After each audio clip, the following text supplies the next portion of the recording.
দামি বানায়। আসলে আমি আরেকটা কথা বলতে চাই আপনাদেরকে। আচ্ছা বলেন তো দেখি, আমরা সকলেই কি সারা জীবন দুনিয়ার মধ্যে বেঁচে থাকবো না দুনিয়ার জমিন ছেড়ে দিয়ে চলে যাব?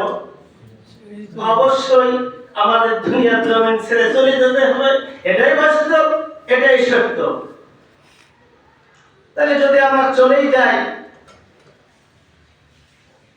একটু কথা না বললেই নয়। আচ্ছা আমরা যদি চলে যাই, বিভিন্ন রকমের জাতি আছে, হিন্দু জাতি, ওরা মারা গেলে ওদেরকে কি করেন জানেন তো নাকি? কর্তায় থাকতে নিয়ে যায়, মানে মরার পরে পরে দুনিয়ার থাকতে নিয়ে যায়, আগুনের মধ্যে কাঠ দিয়ে জ্বালাই দেয়, জ্বালাই পুড়ি সরকার করে দেয়, নাকি বলেন? আমি কাউকে টিটকারি মস্কারি ভর্সনা কিছুই বলছি না, আমি একটা কথা বলবো। তো বেশ ভালো কথা। বিভিন্ন ধর্মে বিভিন্ন রকমের নীতি আছে, নাকি কর? আমাদের মধ্যে ইসলামের নীতি হলো মানুষ মারা গেলে কাফন দাফন করে কবরের মধ্যে শোয়াই দেয়, নাকি কর? এটা তো সত্য। তবে যদি আমাদেরকে, আমরা মুসলমান, আমরা ইমানদার পরহেজগার, আমরা মারা গেলে আমাদেরকে কবরে রাখার দরকার আছে না নাই? কবরে রাখবে। তা কবরে রাখতে গেলে জায়গাটারও প্রয়োজন আছে না নাই? বলেন তো, আছে কি? কবরে রাখতে গেলে জায়গাটাও দরকার আছে। আচ্ছা যদি জায়গার দরকার থাকে, এমন একটা জায়গা হওয়ার দরকার সেখানে কবরে শুয়ে শুয়ে যেন কোরআনের তেলাওয়াতটা কানের মধ্যে আসে, নাকি বলেন? এমন জায়গার দরকার আছে না নাই?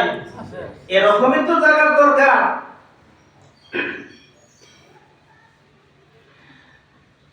এই জন্য আমি একটা কথা বলতে চাই, আমাদের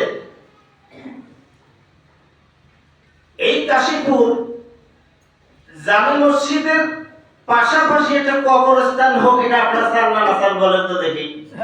চান তো নাকি? কর চাইলে হবে না দোয়া করা লাগবে? কর চাওয়া লাগবে, আল্লাহর কাছে দোয়া করতে হবে, আল্লাহ যেন কবুল করেন।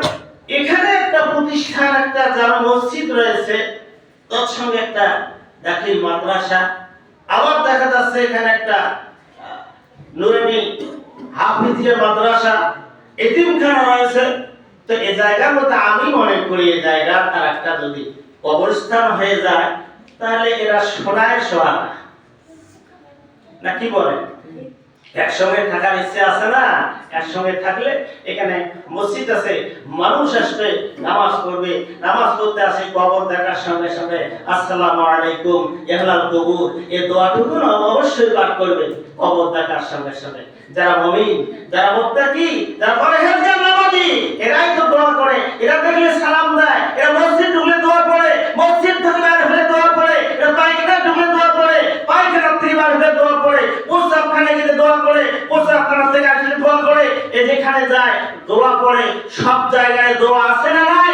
তাহলে কবর দেখার সঙ্গে সঙ্গে এরা দোয়া পড়ে আসসালামু আলাইকুম ইহলাল কবুর। বাসায় গেলে দোয়া পড়ে, সালাম দিয়ে বাসায় ঢোকে। এগুলি কোথায় শিক্ষা হয়? মাদ্রাসায় শিক্ষা দেওয়া হয়, সেখান থেকে কোথায় হয়? তালিম হয়। আবারও একটা জিনিস আছে আমাদের বাংলাদেশে, সারা বিশ্বে চালু আছে, সেটি হলো নিজের খায়া নিজের পড়ে মানুষকে তালিম দেয়, মানুষকে শিক্ষা দেয়। এই জিনিসটা ভালো না খারাপ? কথাই বললেন না? ভালো। তো ভালো কাজটা করার দরকার আছে না নাই? তো এই জন্য আমাদের সবগুলোর দরকার আছে। এই জন্য আমি বলি কবর, আমার বন্ধুগণ, আমার ভাইরা, মুসলমান লক্ষ্য করেন,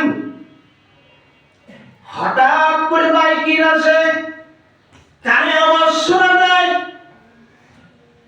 লোকটি মারা গেছে, হার্ট অ্যাটাক হয়ে পড়ে আছে, হার্ট অ্যাটাক হয়ে মারা গেল। আসলে মানে বাপজান হার্ট অ্যাটাক নয়, ওর আসলে কি হায়াতে জিন্দেগি শেষ হয়ে গেছে, হায়াত নাই। মহান আল্লাহ রাব্বুল আলামিনের দরবার থেকে আল্লাহ রাব্বুল আলামিন ফেরেশতাকে মৌতের নোটিশ কেনা হাতে দিয়া আল্লাহ জমিনের মধ্যে পাঠায় দেয়। ভাইজান জনমের মধ্যে পৃথিবীর জমিন থেকে ত্যাগ করে মানুষটাকে সাদা কাপড়ের কাপড় দিয়ে মুখে বাঁচাই দিয়ে সারা জনমের মধ্যে দুনিয়ার জমিন থেকে বিদায় করে দেওয়া হয়।